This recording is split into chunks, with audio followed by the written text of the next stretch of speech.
I'm just kind of like every other average Joe kid, especially in the Southern California area where everyone's looking to get the fancy car and the big house and get a good job, make lots of money. And so I was out here working hard, involved in the church, tithing my 10, 20 bucks a week, something like that. And got a really good job making lots of money, and it's still at the end of the month I was showing up in the negative.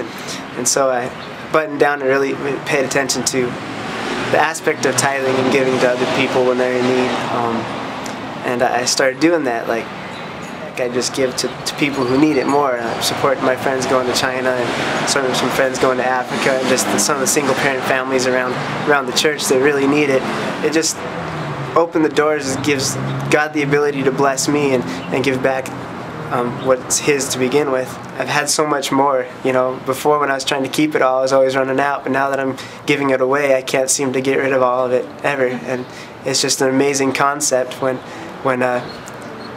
realize that everything you do have, you're borrowing it from God, and when you give it back, He's gonna bless your socks off, pretty much. So it's just a cool concept, and it's been a lot of fun learning and experiencing it. Early in my 30s, I was making a significant income, and I used that income to fuel a consumptive and competitive lifestyle. The folks that I was hanging around with really operated out of the same perspective and values, and it got extremely expensive to keep up with the Joneses in that lifestyle. These were things that we all felt that we deserved. In the end, it was a lifestyle that, despite a significant income, was fueled by debt. The Lord tells us that the borrower becomes servant to the lender, and I had really become living proof of that. And the notion that it really was God's money and God's possessions and God things that I was just merely handling for Him was really a difficult concept for me to get my hands around.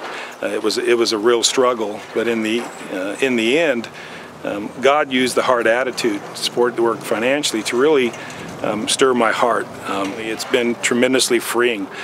Freeing from this stress of keeping up with the Joneses, of trying to figure out how I was going to fund that sort of a lifestyle, the struggle that came with that. Jesus reminds us in Luke 2 that a man's life does not exist in the abundance of his possessions, and while the struggle for control still exists, I still battle it. I am just really grateful for how faithful God has been to show His faithfulness in this area when we commit to stewarding according to His word. And we kind of developed a formula at that time, and we joke about it. It's our secret formula, that we would increase our giving by a certain percentage for every raise that Ron got. So we set what we thought was just a ridiculous amount. We set a goal, and God helped us achieve that goal within 3 years. Totally blown away. We set some more goals, and in under 2 years, we were able to meet those giving goals. Ron works commission, and with 9/11 and the .com thing, our income has been variable, but we have always managed to give what we set out to give, and God has blessed us for that. Well, I'm sure like several of you, Teresa and I have both had times in our marriage when we just ran out of money. Didn't have enough money to pay what was in front of us. And we had, early in our marriage, set up a budget to specifically try to avoid credit card debt. We had credit cards, but we really wanted to avoid ever not paying it off. And there was numerous times in which we had to sit there at the end of the month, and what looked like we had to make a choice. Either we pay the bills or give. And we had made commitments before the Lord that we're going to go ahead and give, and we went ahead and did that, even when the math didn't add up. And in every case, the Lord has come through for us. I mean, by the end of the month, either more money came in that we weren't expecting from unusual sources, or really, I don't know how it happened. But when it was all said and done, the money was there, and we were able to pay our bills, and we moved forward.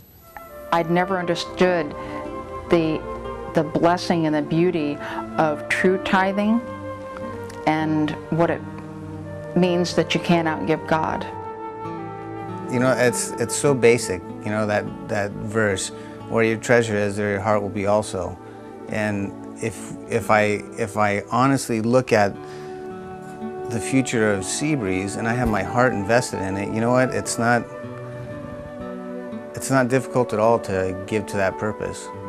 We feel like the money that we have is because God has allowed it to flow into our lives, and that we honor Him by giving it back to the church and investing in the future of our community and the families that are in it. When we get our tax refunds or we tithe every month, I look at that and I think with fear that we need to hold on to it, because honestly we're now on one income where before we were on two incomes, and living in a house that we purchased with both the incomes and the mortgage payments and things like that. So the fear for me is, are we going to be able to make it? What's next year going to look like?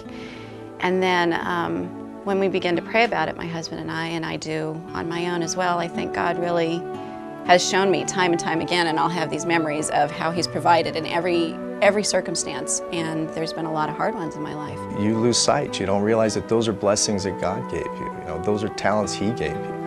And to not give them back, to not do it in my lifetime, and to expect my heirs to do it or someone else, that's not treating my God right.